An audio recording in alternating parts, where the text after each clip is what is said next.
they are rather immature. They have been immature. It's not a surprise.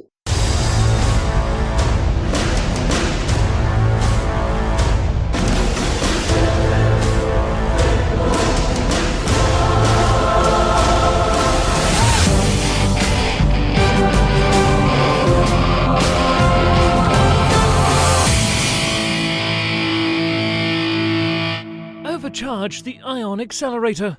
It's time to forge the narrative. Hey everybody, welcome to Forge the Narrative. My name is Paul, your host. I'm joined tonight by Adam Camilleri. Evening, everybody. Tanya Gates. Hi, everybody. And Red Powell. What up? Welcome to the show. We're all about Lost Souls podcast. Thank you for joining us. Please do not forget to like, share, and subscribe. We're going to be doing a little dabbling in the Psychic Army section of Warhammer 40,000 this week. Yeah, it's kind of time. We've kind of, I don't know if the 9th edition has had much of a psychic focus on the outset. Like, none of the real psychic powerhouses have come out yet. Like, you know, Sisters no psychers, Necrons no psychers, you know, a lot of the big psychic armies haven't actually had a release yet. So it's really interesting to see what they're giving them to really supercharge the psychic phase. A lot of people have made a lot of twos and fro's about, oh, why would I take psychic when I can just take litanies, you know? Sisters of the same ilk, you know? As Marines, I certainly make the same argument. Apart from, like, the Dark Angels tree, I think litanies are just better versions of psychic powers. But, man, some of the stuff they're showing us from the website, Warhammer community, pretty pumped for these codexes. They look really exciting. Yeah, at the time of this recording, we don't have the books in hand, although we will soon, and we'll do a full deep dive into some of the tips and tricks and combos probably coming next week. And so we got some models. You know, they look like keeping the same models. Terminator's the same. Strike Squad's the same. Crow's different. And what do you think about the new what's the guy for the T-Sons? I can't remember what the name of the specialist psyker is. The name of it? Oh, yeah, right. What's his title, you know? Yeah, the title. You got the demonology guy now for a Master of Possession. I'm assuming he's like that. He's a specialist psyker. The model's pretty sweet. It's got, and you know, I think we already mentioned that we love the, you know, baby screamers, do whatever it is. Yes. Red, Tanya, you guys play psychic armies much? What are you thinking? And how do you feel that psychic so far in 9th edition? I do not play psychic heavy armies. There you go. And Red plays World Eating, so that's a good. So yeah, short segment. There we go. Great. There we go. Moving on. No. I mean, back when I played Drukhari more, that was and just to date it, I played Drukhari more back when you could still ally with Craft World, and you had Craft World able to stack its. I mean, this was 8th edition, of course. Where you could stack Craft World Psyker abilities on top of Dark Elder units, which you can't do anymore. And stuff like right? Yeah, you could doom a unit and then you get benefits against it, but they prevented that now. Which, I mean, I get it. That's fine. You know, Space Marines. I've taken the Space Marines that I've played. I've taken Librarians. I think that Guard has a little bit here or there. You know, Tanya, you've got Orcs. They've got some working baseline, but I'll agree. I don't think that there's really been a 9th edition. Now, I think Dark Angels had some built-in capability that bringing a librarian was worth it. And I think that we've seen with Space Marines, especially Ultramarines, Tigurius has a lot of utility. And so, but I'll agree to your point, Adam, that there really hasn't been a Psyker heavy or Psyker focused army yet in 9th edition. I think there's been a lot of built-in capacity that has been far more utility, more so than what we would see from what we kind of expect out of Thousand Sons or Grey Knights, where kind of this almost spammed Psyker utility or Psyker offensive capability. So, I mean, I think it'll be interesting to see how it rolls out. I think some of the leaks they've had have been interesting. We talk about Chaos, and it's just not 9th edition, but there's always been a lot of leverage with Chaos abilities. And I think in the most recent one, Bellacor's abilities, his psychic traits that he can reach to, that Shadow Step deal, right? I mean, that's a pretty big deal. Just to simply pick up a unit and deep strike it. Yeah, getting to jump for Chaos has actually given a lot of people a lot of excitement about that. I was real weird on Disciples of Be'lakor when it came out. Like their psychic tree is incredible. Like usually you'll get like he's like one or two good powers. This is a reason to take a psychic tree. I'll take one psyker for this tree, and then you'd have 3 or 4. Maybe I'll get to use them. Maybe they're worth it. But man, that tree is like 1 dud, 5 gold. It's pretty rare, and it's pretty rare to get that. I want to talk about psychic powers just for a little bit. It's like it seems like the more as we get deeper into this edition, the difficulty rating to cast like the dice you need to roll for psychic powers is creeping down. We don't see many 7s or 8s or stuff anymore. Yeah, or, that's a great point. So you mentioned that the litanies that they are better psychic powers or whatever. But do you believe in your mind had those difficulty ratings actually come down, or do you still think in there being 7s or 8s? Or are you just saying that since there's no way to deny it once it goes off, that you think it's better? Exactly. That's why I reckon it's better. I mean, obviously, some of the litanies are actually just like you look at the litany for the +2 to charge and the extra pile in and consolidate stuff. That is such an activator for an army. It's like it's better than pretty much any psychic power you can look at. Like for buffing your army if you build around it, and the fact you can just automatically get it off, like you can just pay CP. It just happens when you really need it to happen. And you can't do that with psychic powers, apart from outside of word bearers, whereas every Space Marine faction can just pay enough CP, and that thing that you built that you need that turn just happens. And I think that it looks like they're doing that with this as well, especially we'll go into the T-Suns a little bit. They got their new, what it looks to me like a mono bonus, letting you just be like, hey, this power, going off. Too bad, so sad, nothing to say about it.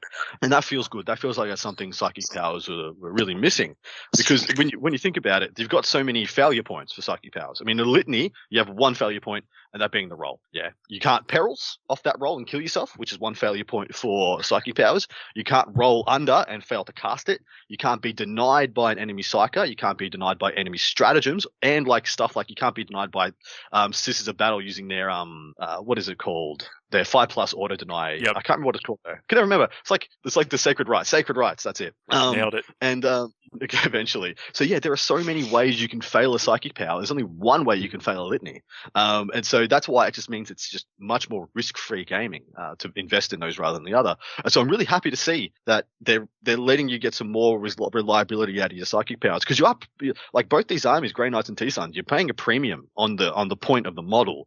In order to get these powers and get these buffs. And when there's so many things that can deny you, you just worry about those points being worth it. Do y'all think it's going to cause a shift? Because right now, I don't see many psychers. Now, granted, most armies, same things, opting for efficiency, some of the stuff that you're talking about, it's one less failure point. It's exactly like you mentioned. But right now, the enemy psychers are only 1s, 2s. It's not 5, 6, 7. So if those are truly proliferated through entire armies, and if these end up being competitive, we see them. Is it going to change the landscape of what opponents might take? Well, I really think you will. Because when I talked about those things I just reeled off, some people have a 4+ deny stratagem. I'm thinking about my own Black Templars and World Eaters for red. Then you've got those things you only get to use them once. If you've got 10 psychers, I've got a 50% chance to shut down one of those powers, one of those possibly 10 powers. And so that becomes, those things become way less valuable. Same as the sacred rights probably still stay good, because you can just have like 10, you can have just 10 chances to stop, and you can just stop a third of their powers. So that seems like the best one. But having like let's say I have one psyker, let's say I have my one Ezekiel to try and turn off your psychic powers, but you've got 10 psychers, I ain't going to touch the sides, especially if you're trying to do damage with those psychic powers. Cool, I'll wait for you to roll a low smite and try and stop that, and good luck to me. That's all the impact I'll do. So yeah, when you get these psychic powerhouses come out, you're right, it really does shift what people can and can't take. Your opponent's one psyker, me taking my one Ezekiel feels worse, but then me taking something like a Calexis feels better. Because that's something that you can't deny, but just deals, just stops you. You don't stop me in the exchange as well. Because when you get the psychic versus psychic, usually the psychic powerhouse army wins, because they'll just overwhelm your psychic phase, overwhelmingly deny your psychic phase, and force their one through in their turn. But when you start taking some of these null things, like Sisters of Silence as well, which might see a resurgence, you really start to get things back going your way again. So you're right, you're spot on actually, Paul. It is going to cause a shift for sure. People have forgotten about the Sisters of Silence. Oh man, I haven't. Tell you what, anything that shuts down psychers. No, but to that point, also, I mean, you mentioned Black Templar, and I really think, I know I was a Debbie Downer last time about Necrons. I'm sorry. We're going to do our weekly Necron check. We're going to do our Necron temperature check here in a minute. I got a highlight here. I'm a big fan of, especially in Crusade. I was using the Zarkon dynasty, the Silent Kings dynasty, they have a mortal wound save, like Black Templar do. Yep. And I think that that's a really big thing. And I think that that's a great, it's almost to the detriment, I'd argue to some extent, that GW hasn't rolled out something like the Thousand Sons or the Grey Knights up until this point, because you do have armies like Black Templar and the Zarkon dynasty that really do benefit against mortal wound spam kind of deal to a certain extent, right? I mean, like a 5 and 6 or 6 up is only going to get you so far, but it's still better than nothing. Well, it's those moments. Yeah, I mean, like we're talking about these stratagems that are the one-shot denies and everything, but sometimes you just need that. That it's like a foul in basketball or whatever. You've got to stop the momentum, right? And then and keep going. I mean, it's a big deal. I think it does matter, especially now that Death Guard don't have the disgustingly resilient in the same regard. I mean, they can to an extent, and it's not like Space Marines are playing without apothecaries or anything, but it's still something that's good. And so I do think that the introduction of Thousand Sons and Grey Knights is probably a welcome addition to the game. I think there's something else, and I don't mean to jump too far, but with the Grey Knights specifically, and I kind of expect that we'll see it somewhat with the Thousand Sons, because they do kind of have this, and I can't confirm for sure. But the Grey Knights, right, their force weapons are 2 damage.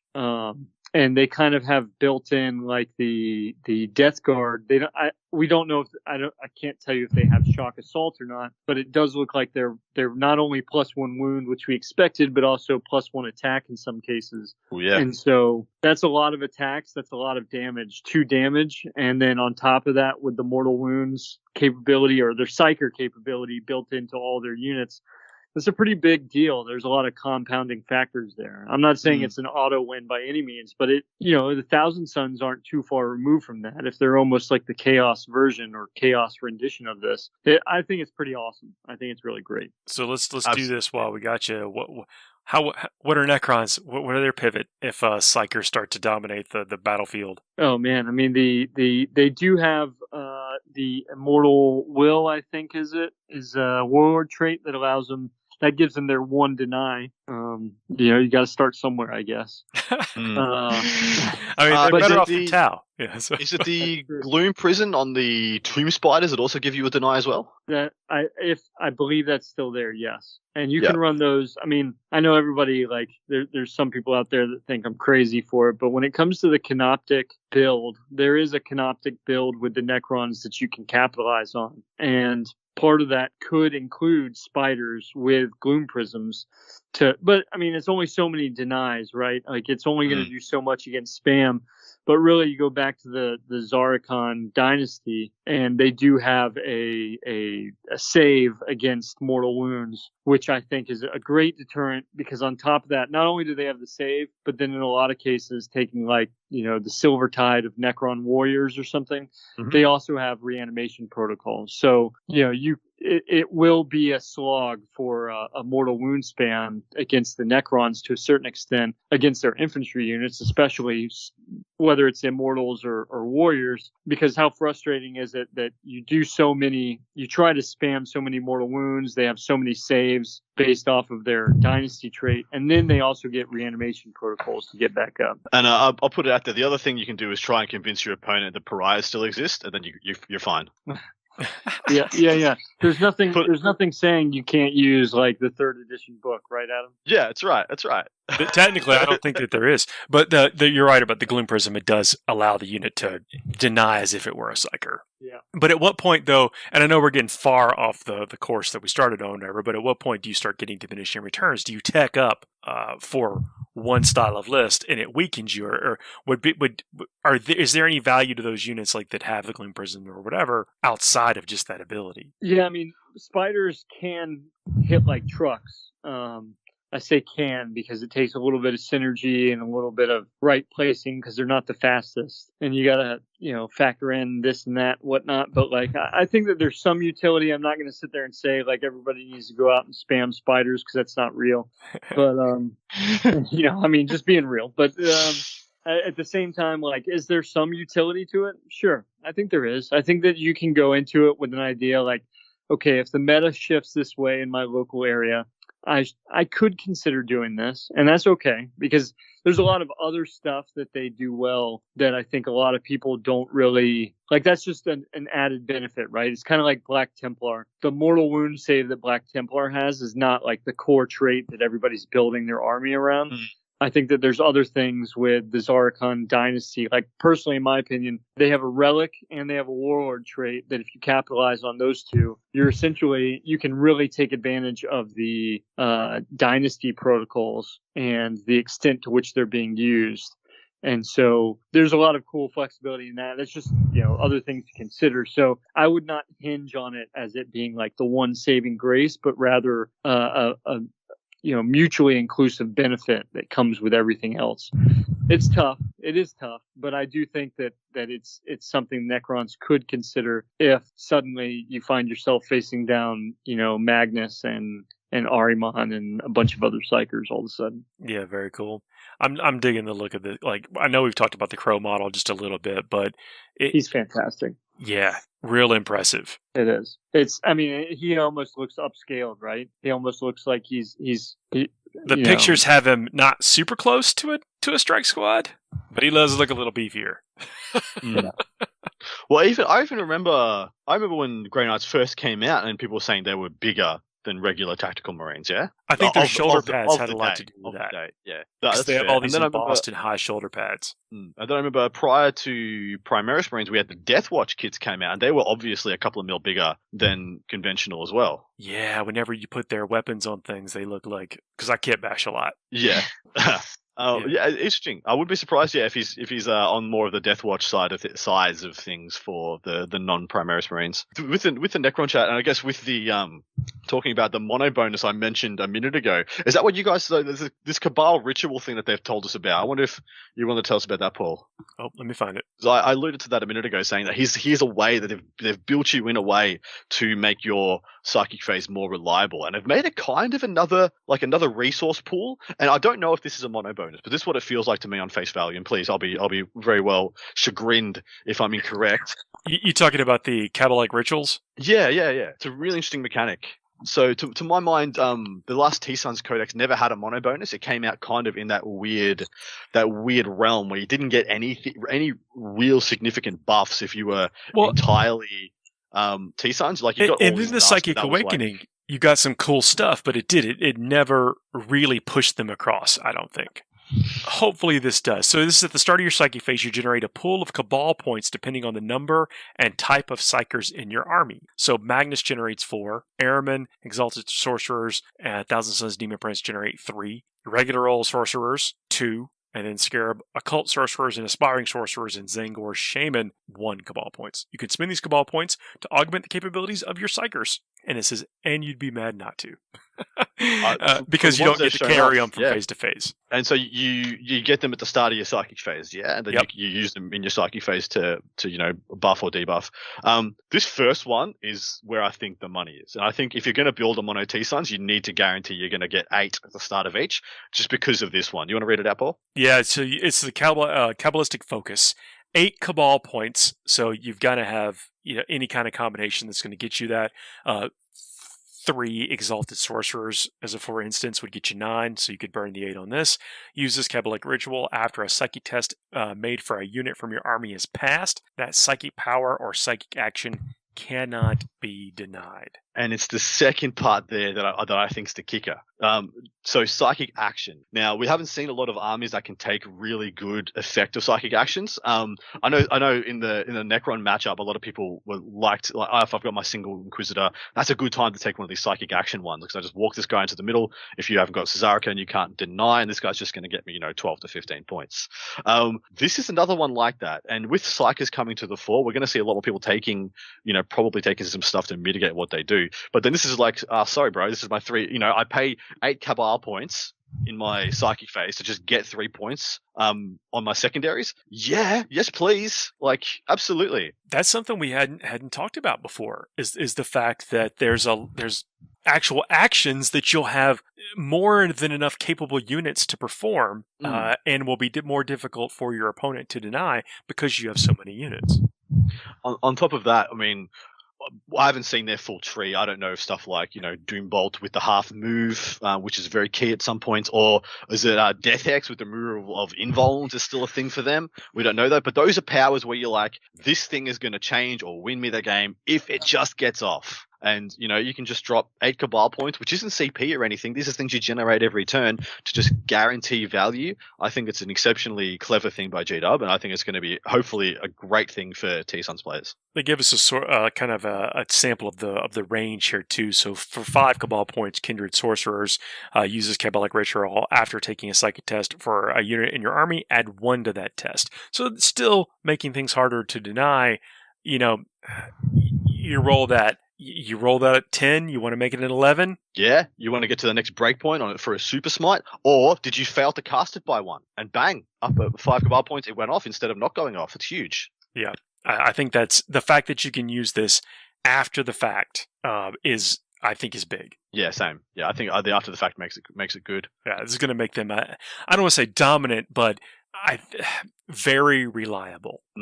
I suppose that was where we were coming at the start of this segment when we said, litanies are better because they're reliable. Well, when you add something like this in, and probably with the range and diversity of powers they're getting, I think they alluded to T-Suns getting 2 full trees of powers as well, and then 1 for each of their 9 cults or whatever they're called. That's a lot of powers. It's a lot of powers, man. It's a lot of powers. It's a lot of different tools to apply and wrap your generalship around. Well, I like how you can get some tricks, or you can just fall back on the brute force of things. And I don't know. I think that we're talking about some of these armies that do have the onesie twosies being able to deny. Most people are not taking librarians or psychers, at least that I've seen.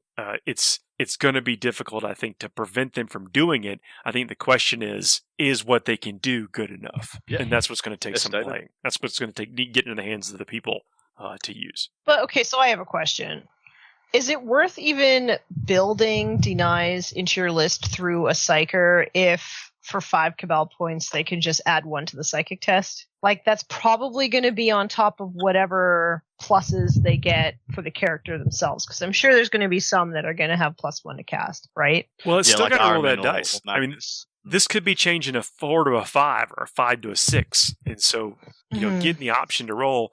And I think that some of these, like with the old Iron Hands and stuff, you just had to remember that you had that deny stratagem in your back pocket. Why did they? Yeah, I still don't understand why they had that, but fair enough. Look, man, don't understand why, but they had it because because they have no souls, maybe. I'd like that. No, I think it had to do with the fact that they're bionics and difficult to connect with the warp and that kind of stuff. But hey, whatever. It makes sense. It was really powerful. Yeah. I'm just looking at it from like I usually bring an Astropath in my guard list. There's not a lot of great spells in the guard lineup there, but I usually take 1, have 1 deny. Would it be worth it for me to bring another psyker? I'm not sure because that's it. I think that just having that 1, okay, but that's untested. That's sight unseen. Mm-hmm. I think 1 cheap psyker never going to be a bad thing. It's when you start looking at I look at my Ezekiel and he's 120 plus points. You look at him and the value he might get. So, and this is the thing, yeah. Psychic powers are still restricted by the terms and conditions of casting and denying. They start to be within 24 inches. So in all likelihood, if you go first, you almost definitely get a psychic phase which they can't interact with, because you can always just position yourself in every deployment. You can position yourself in such a way you'll get to cast something, and so that means that if getting a power off once is enough to make a play viable, then that psychic retains the value and the reason to probably enough to bring them. It's when you have to start using psychic powers to buff things or debuff things that they come into question. So aggressive elements, like a perfect example for Tanya, Bullgrin is where I used to use my psychic buffs. I'd get a Bullgrin unit, chuck +1 save, -1 to hit them, so that's Night Shroud over and Psychic Barrier, and push him up the board. That Psyker can't not stay out of deny range, because the unit it's buffing has to be close up to the enemy. It's a melee unit, has to be up in personal. That guy, you start questioning where the value is. That Psyker might now be better buffing up like a Lehman Russ Executioner at the back of the board, rather than trying to buff up Bullgrin. Yeah, that's usually what I'm using it for now. Yeah, and I suppose that in that case, like an astropath is so cheap. You're just never going to be like, oh no, 27 points down the drain. This is the worst. I think it's 35. No, Yeah. I'm pretty sure it's 27. I would say it is not much. I was Yeah, no, not much at all. But yeah, this is the thing now. We all have to start questioning where the value line is for our certain faction XYZ. I do think Sisters are probably the best placed army to take advantage of this, simply because they have that. Such a toolbox. Everyone, because and you get to pick it at the start of the game, dude. Like, oh, I'm playing against Grey Knights. Well, good for me, because every unit of my army has a 5+ deny to whatever you've got. It's so rough. Just a third of your powers do not happen, and of course that can just be smites. In case who cares? That can be bad or good. But if that's all your buffing powers that you need to keep your your best unit on the table, that's going to be a huge pain. I'd like to point out that Astropath is 35 points. Damn! Wow, I suck. I'm sorry, everybody. Yeah. I'll tear up my guard card right now. Yeah, I just had to check. Yeah. Which is It's been a still while. dirt cheap because it has a secondary ability as well. No, So- but I wanted full disclosure. I thought that was the points for the primary psyker. So I was actually wrong in my head. I just coincidentally happened to be right. Whatever. I don't want to be wrong again. The same second. Oh no, let's do it. Let's do it. What do you got? I'm going 65 or 55. For the primary psyker? Yeah. He's 50. In the middle. Perfectly in the middle of the two things I said. Sweet. Yeah. If we averaged ourselves out, we are right. If we round, we're both right. Yeah. I literally have not played Guard this edition, but that's all I played last edition, so I don't know. I have no excuses. You mentioned, Paul, that it was not tested. I think that there has been some testing in regards to, I think people are taking psychers here or there to certain extents. I think the guard psycher, exactly what you said, Tanya, I think that's a pretty common thing. And I may be mistaken on that. I don't have the exact hard data in front of me. But I think that people are pretty comfortable with what you might call like a casual psyker loadout for a lot of armies. I think that it's almost. Go ahead, sorry. And so that's a good term, so I didn't want to interrupt. I'm just saying. Yeah, yeah, it is, right? It is kind of a casual psyker loadout. I think that we haven't seen an excessive. No one's spamming it, right? This is not the age of the malefic lords or anything like that. Right. I mean, that was the thing, and now with the way that they ramped up. You can't just sit there and do that the same psyker ability over and over, at least without it building on itself, right? In certain regards, and so I think it's good. I'm interested to see how this one really rolls out in certain regards. I think that if there's anything that's really untested, it is psyker spam right now. And so I think that's really going to be some of the creative space I'm excited to see players explore.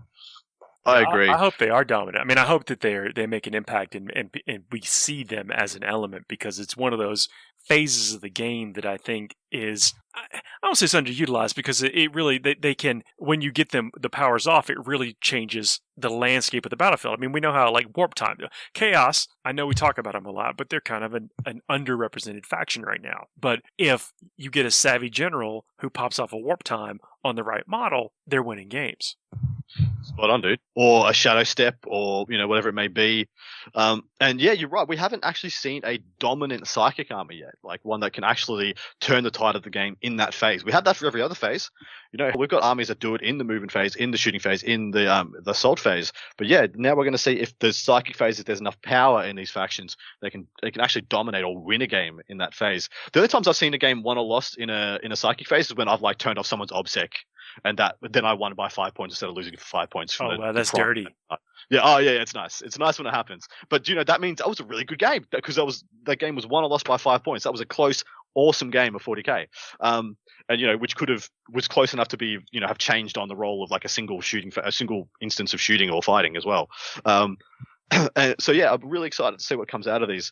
There's a new tide for the Grey Knights, so first and foremost, I will say when I heard Grey Knights were getting new codex, I actually thought they'd lose Tides. I actually didn't think they'd keep that mono bonus. I Because think everyone it's knows such a cool effect. Me too, but I thought it was such a wonky thing, especially for new players to kind of get their heads around, because there's a lot of like little interplay there.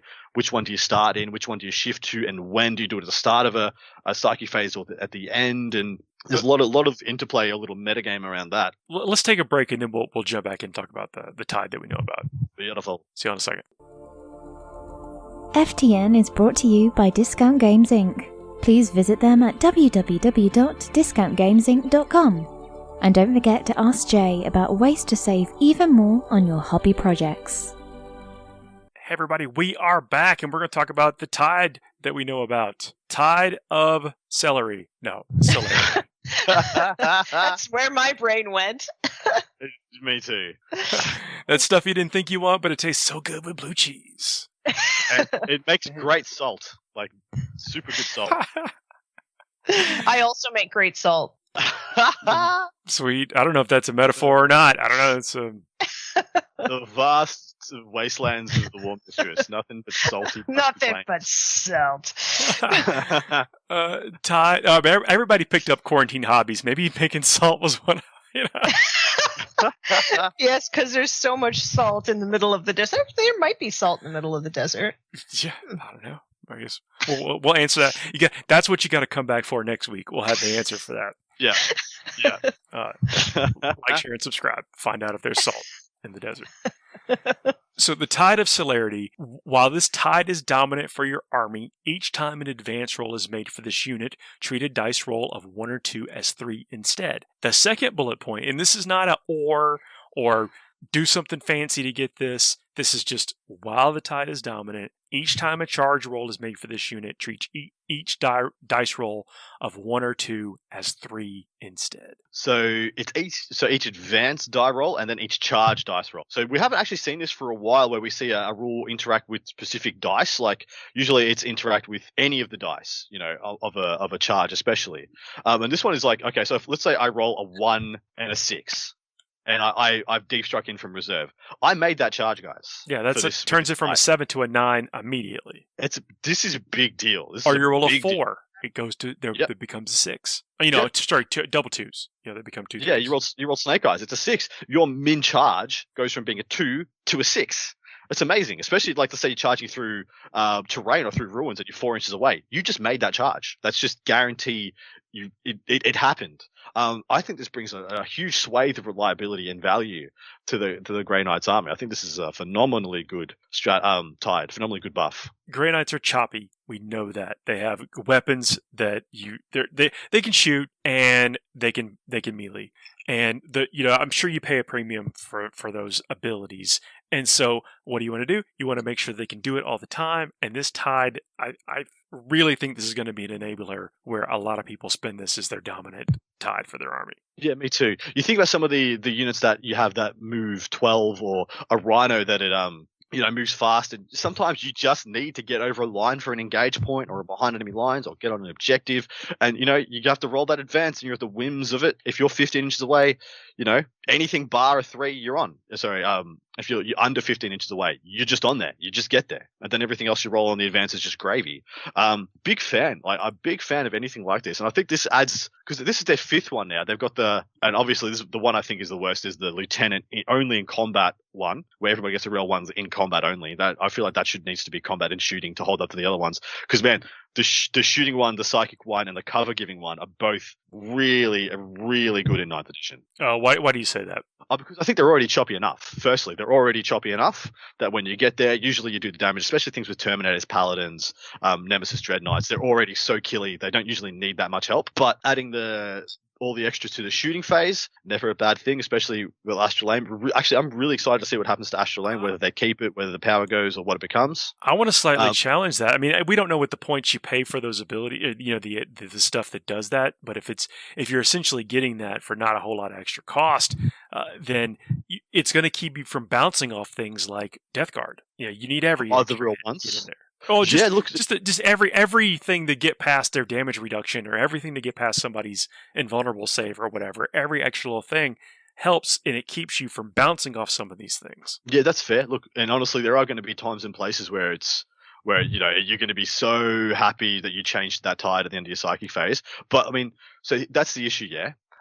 You could have the shooting phase that happens immediately after the psychic phase when you change tides. Then you just get value. To get value from the melee tide, you have to already be in melee to guarantee you're going to use those rerolls, or you have to go through another failure point, that being the charge phase, where you have to interact with your charge dice, their denial, -2 to charges, or being in forest. Are you talking and about the current stuff? Like the the current stuff, and that's it. And obviously, that's if it remains exactly the same as it is, and it could completely change. So I should probably shut up because I don't want to speak about stuff that might be different. That's it. Yeah, true. Yeah, because we will eventually be talking full on about the new stuff. I'm really pumped. Grey Knights has always been a little bit of a sleeper faction for me. It's one of the first real bits of fluff I read when I first got back into the game, but unfortunately that was doing 5th edition. And I will tell you right now, I was susceptible to stigma back when I first started playing the game again, and they were not the thing to play as a new player. Why is it? Because were they seen as difficult, or no, the opposite. They were seen as the unfun army to play against. Oh, I see. Because it was the 5th edition Matt Ward army, and it was just, here's another new player. Oh, cool, another new player entering the scene. We can have some exciting play. Oh, he's going to play Grey Knights. Oh, well, you only needed 15 models. Exactly. That's why it was appealing, because I was a student. I had no money, and I'm like, what's the cheapest, smallest army? And this was before Knights existed, so it was like, oh, well, Grey Knights is. And I was like, oh, sweet, I'll play Grey Knights. And then all the people around the paying table were like giving me shady looks. I'm like, what's wrong with that? Well, as long as you don't play Drago Wing. Well, exactly. Yeah. I wish they had said that at the time. They had said, "Lad, take a Land Raider, put some strikes in it. everyone will have a good time." It was, but yeah. But the problem is the Drago Wing looked so cool. I mean, you had 2 Dread Knights, a bunch, 10 Terminators, and then some inquisitorial henchmen just on the flanks or whatever. No army that I've ever seen on the table plays as close to the fluff. In the fluff, your Marines are just these unkillable, unstoppable, take on everything. Literally, only the Drago Wing ever felt like that in game to me. Yeah. It was like when the fluff and the game just came together. But see, the thing is, only one of the 2 players at the table got to enjoy that interaction. Your guys are all just chaff before my, unstoppable scythe. And I'm feeling attacked right now. You played it. You definitely played it. Of course you did. Did you play 5th edition, Brad? Oh, 5th edition, yeah. And, you want to talk about the Ward books. I mean, I totally was back with Demon Hunters. I know they fleshed out into the Grey Knights and their own codex, but I mean, that was one of those deals. I mean, stop me if you've heard this before. So I started playing 40k, and I thought Grey Knights were the coolest. So I started collecting metal Grey Knights. Oh yeah, and, so that's with the way it went in 5th edition. They were pretty awesome. I mean, and that was back. I mean, this was before Storm Ravens were actual models, but they were still in books. And so I thought it was pretty awesome. I thought and I don't think that they've necessarily disappointed in a lot of ways. I know they haven't been the best. I know in some cases it's been frustrating, especially, and I can speak this from both sides of this in regards of Chaos and Grey Knights not having 2 wounds. I'm glad that Grey Knights are getting it at least. I do think it's cool. You kind of look at how things have adjusted over time. You look at their weapon sets and everything. And I know I mentioned it previously. We haven't gone into depth about it, but I mean, do you take halberds? Do you take falcons? Do you take what have you? The extra strength is a big deal, I think, because it really puts them above. Having strength 5 or strength 6 is really a big deal. It is. Yeah, it's definitely a break point. The 8th edition Grey Knight book was not.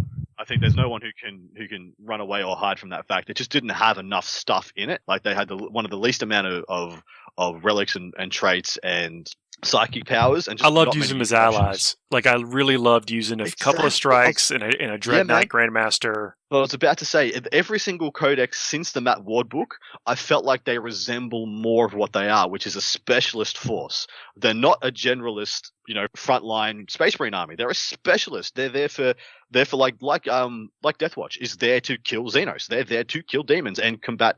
We don't feel like they've felt like that since that Matt Ward book. And honestly, you know what? Do you know what that Matt Ward book was the perfect iteration of? That was the perfect Custodes book. This was that Matt Ward. It was. That was such a Custodes. It felt like Custodes. It was like 10 guys. They were unkillable and they were going to absolutely destroy you. You're not wrong. That felt fantastic. For the time. But yeah, they feel like a specialist faction now, and it sounds like that's where they're going now as well. Especially with their you think about the profiles of weapons they've had, and this has been signaled forever. You want to clear lesser demons? Silencer. No Rand, because there's demons, don't need none. You want to kill bigger demons? Well, here's your Psy Cannons, here's your autocannon profile, perfect for killing demons. They might have that Bloodthirster used to be able to come with the power armor save. Now, -1, taking it to the invuln, good for gold. So yeah, they feel like that specialist faction. There's a lot of excitement about it in my mind. Now, I was switching over to the T-Suns side of things. I struggled with T-Suns for a long time until I read some of the Ahriman fluff, and now I don't struggle with them. I actually adore T-Suns now.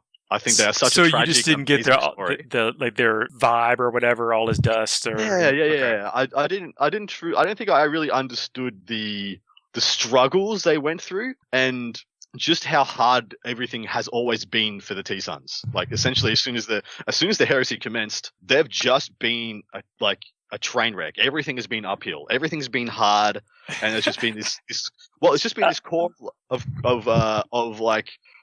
You think about it, a crumbling society, literally crumbling, dusty, and it's just a couple of people just trying to save just a couple of people trying to save like their mates, the people they love, and the people they care about, and what could be nicer? And that's wrapped up in this dichotomy of worshipping Zinch and being like maliciously evil. It's awesome, really, really cool.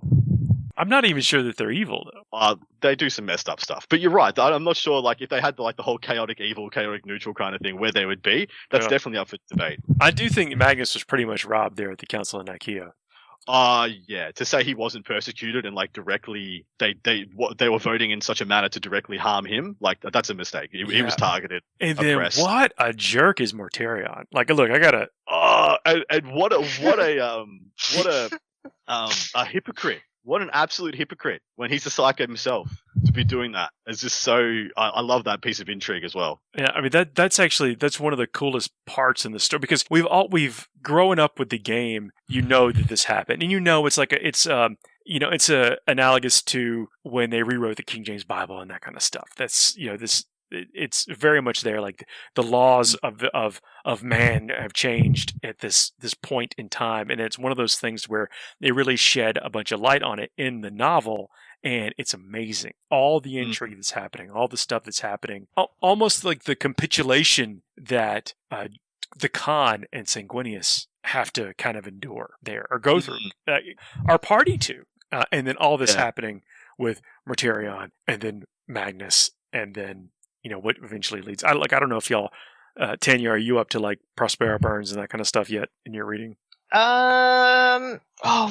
that the one with the council where they're like actually like gathered together to? It's been so long since I've read it. I've read that one. I don't remember the titles, but it gets to the point where there's the Space Wolf side and then there's the Thousand Sun sides, and those are really great books. And the power that they show with the Thousand Suns, they're pulling starships out of the sky, and taking down Titans and stuff. It's really pretty spectacular. That's the one where they the sky was ripped apart and there's just like all these demons like looking down. Is that right?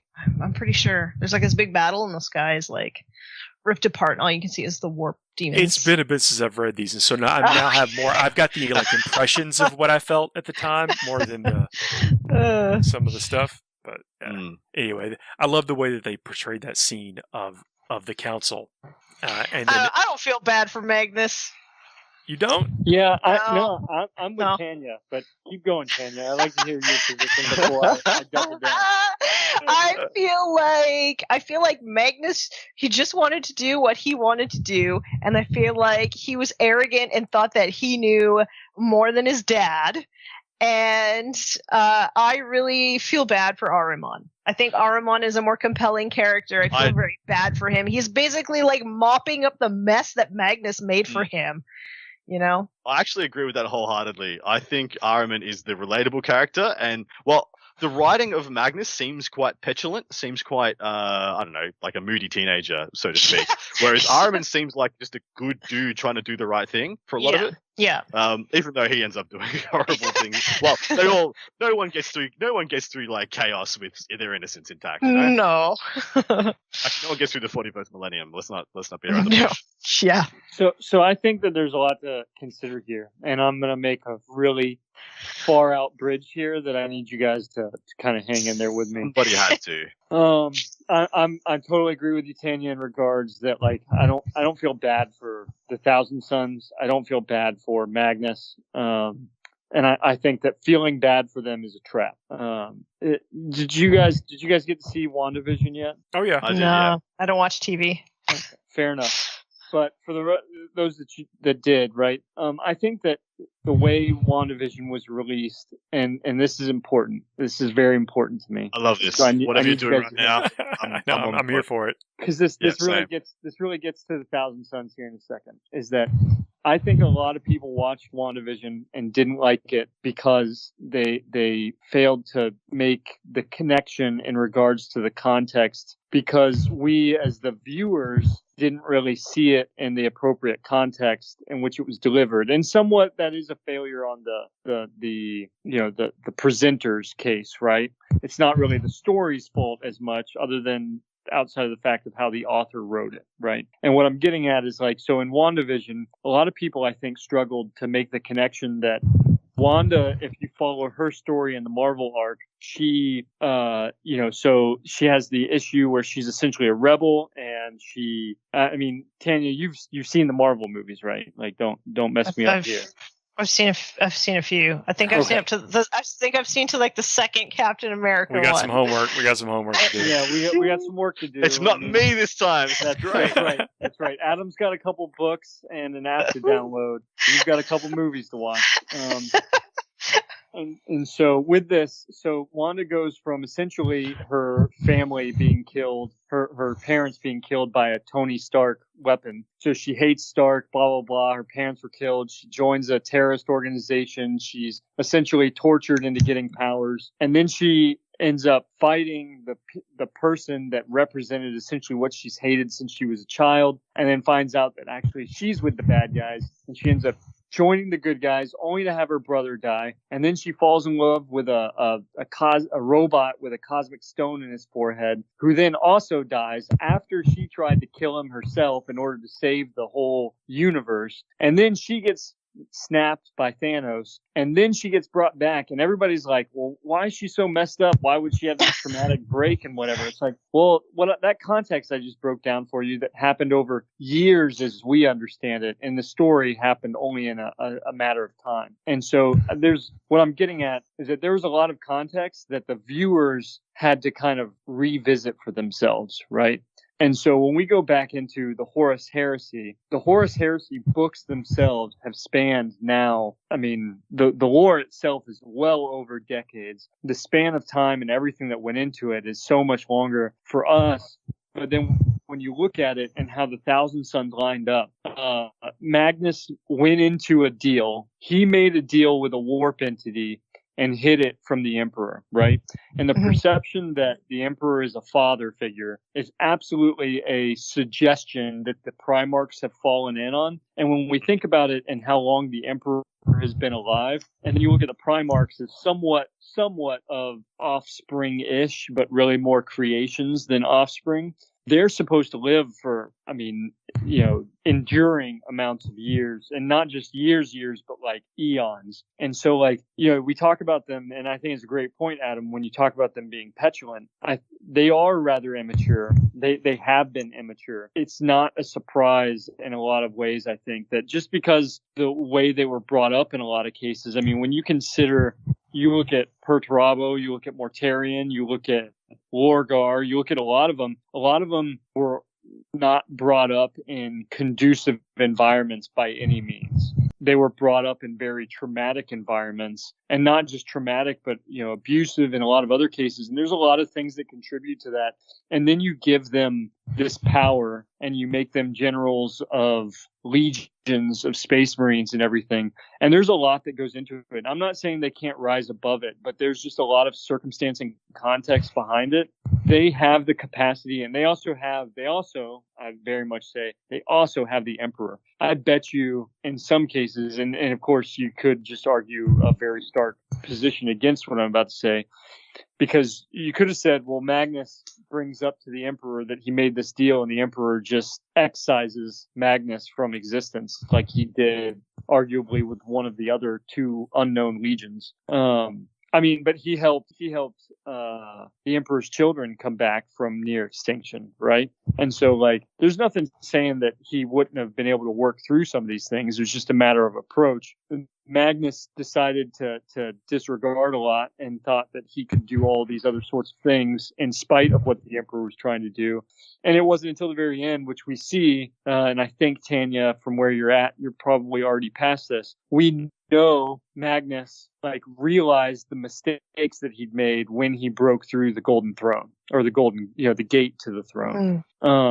And so, a lot of people sitting there, the running joke, Magnus did nothing wrong or whatever. No. It's there. It's canon. Magnus understood that he messed it up big time. Not only did he mess it up big time, but he ruined it. It's the reaction from the Emperor. I think we've all been there, though, when someone, you've spent all this time, it's like trying to build a house of cards or whatever, and then somebody casually, seemingly ignorantly knocks it over.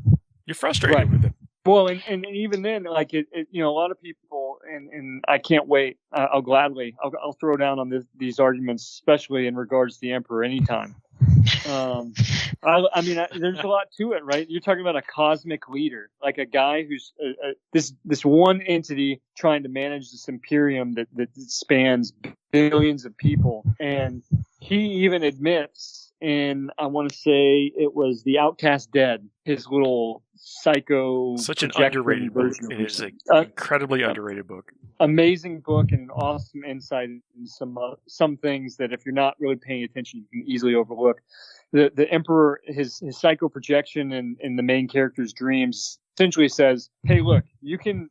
I essentially had a choice. I could be all powerful in presence, or I could be all knowing. And I have insofar chosen to be all powerful so that I can help lead this crusade across the galaxy and unite the Imperium. And so I get that I'm totally going to make some mistakes along the way, but I got to do what I can with what I got, because otherwise everything is going to overwhelm us. And at that point, the Tyranids weren't at the pace they were at, and the Emperor had already gone along and cleaned up a huge mess.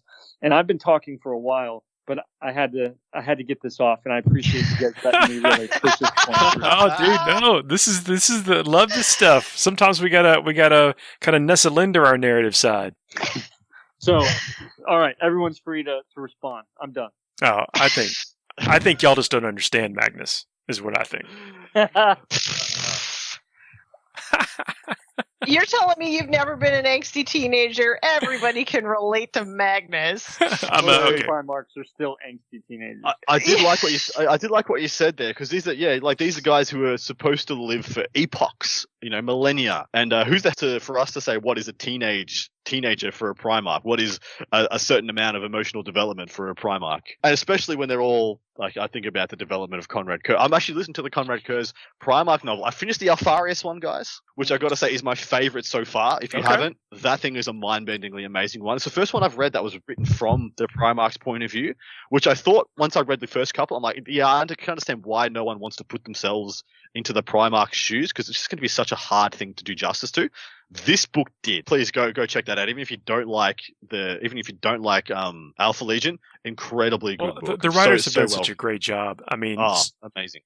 Almost all these novels where if you don't have an appreciation for the Legion or the characters, you probably will have on the other side of it because of the craftsmanship in the novel. So yeah, just based on that recommendation, I'll get to it. I've also been kind of picky and choosy in which Primarchs and stuff I read about. But I'm kind of working my way through. I think I'm actually going to on a track to just do them all, listen to all of them. Only one I can't say I'm that keen for is probably Korax. I've yet to find anything exciting about Corvus Corax, and I'm hoping I'm wrong when I get to his novel. I'm hoping it's just like an eye opener for me, and I realize how wrong I've been. But yeah, that's my stance so far.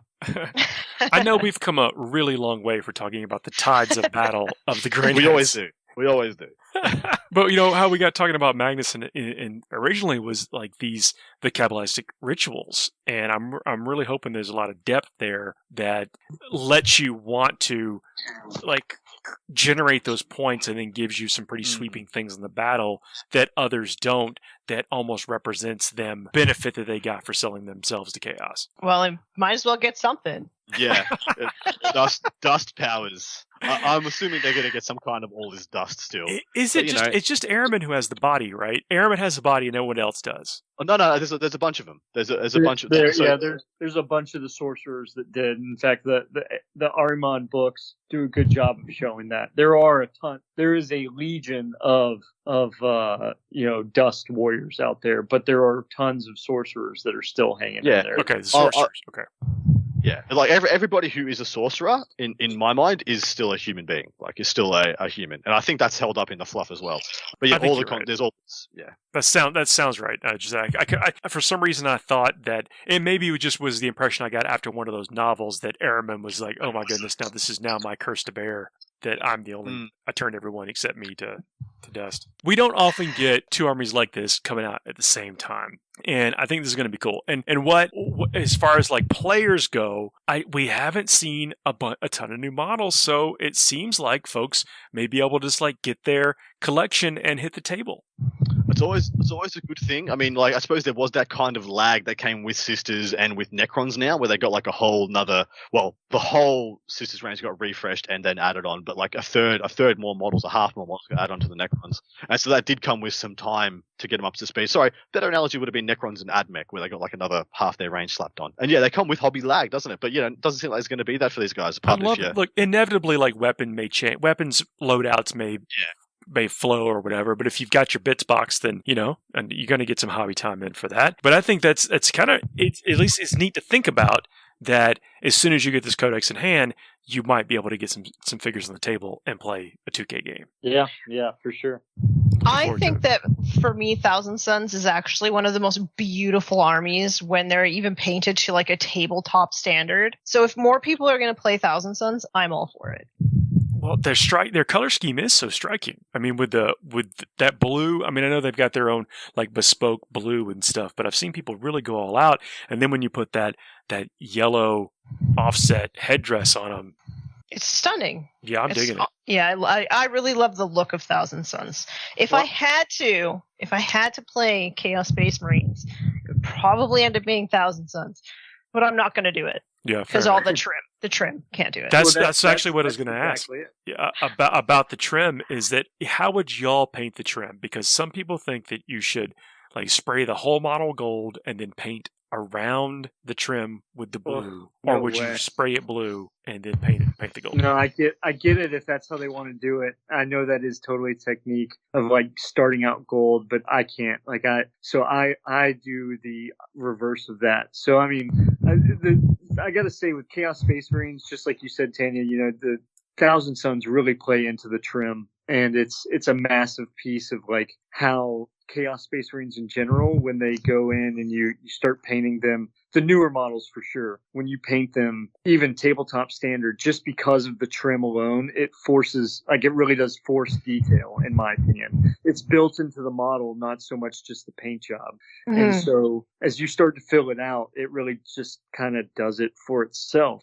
And so with that, Paul, I mean, like, whether it's the new, some of my Berserkers or the new Chaos Space Marines, the Berserkers, I've used some of the Age of Sigmar pieces, which is, they're very heavy on trim and detail.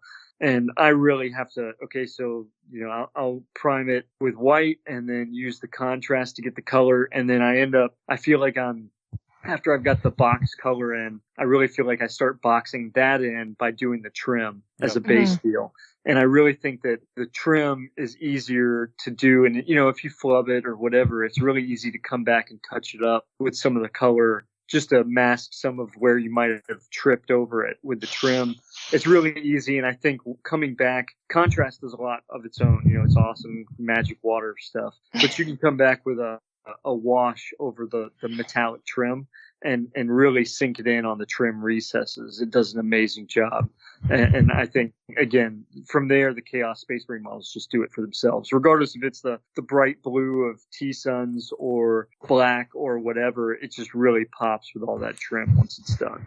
Mm-hmm. So my first army that I ever tried was Chaos Space Marines, and everybody told me do the trim first and then paint the armor after. So that's what I did, and I hated every minute of it. So I think if I had to go back and do it again, I think I would try it the opposite way. Oh, I think that's the only sensible way to do it. I shouldn't say that. I mean, I was, of course, being slightly tongue-in-cheek there, because people, I mean, you kind of have to choose your poison almost on that, because it looks so good, and you're going to have to touch it up one way or another. But part of me is thinking, like, okay, so if I'm really committed to this idea of, like, doing all of the trim first and then painting the panels, like, part of me is thinking, like, well, maybe if you used, like, an acrylic ink, it might work, right? Because you can buy, like, artist ink, and it comes in, like, full opacity, and I wonder if it would just, like, after the fact, just flow into, like, all of the, like, the corners and stuff around all of the trim. I think that the wash is, or whatever you use, is fairly forgiving, and I prefer. I paint the trim second. Also, I do the armor. I don't highlight the armor, but I get all the base coats on the armor, then paint the trim, and then I go back and highlight the two things individually. I think that I'm always going to make mistakes. I mean, my brush control is not where I want it to be, so I'm always going to be touching up something, and I find it easier to touch up the base colors of the armor before I've highlighted it than the trim itself. Less frustrating. Yeah, I mean, now that I've painted like hundreds of models since then, I think that would be the way to go, because no matter what model I'm painting, I look at it like it's a topographic map, and I always paint in like the valleys first. Okay. Right, because I find as you're painting a model, when you sort of nick a part of the model that you weren't trying to paint at that point, it's usually on a higher point, like it's on the mountaintop instead of in the valley in general. So that's kind of the way that I approach a miniature now. So yeah, I think if I had to do it again, I would just paint the armor first and then all of the trim. There you go. I think we'll end on that. Yeah. Thanks for that tip. Well, folks, appreciate y'all hanging in with us. This has been a wild ride. I know we went to some. We covered all aspects of the hobby. That's what we're all about. So if this is the kind of thing you like, please subscribe, and we'll see y'all next week. Sounds good. Bye, everybody. See ya.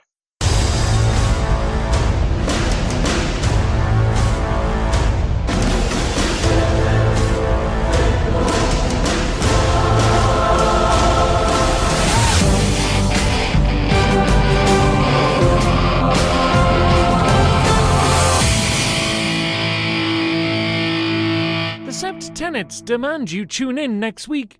For the greater good, of course.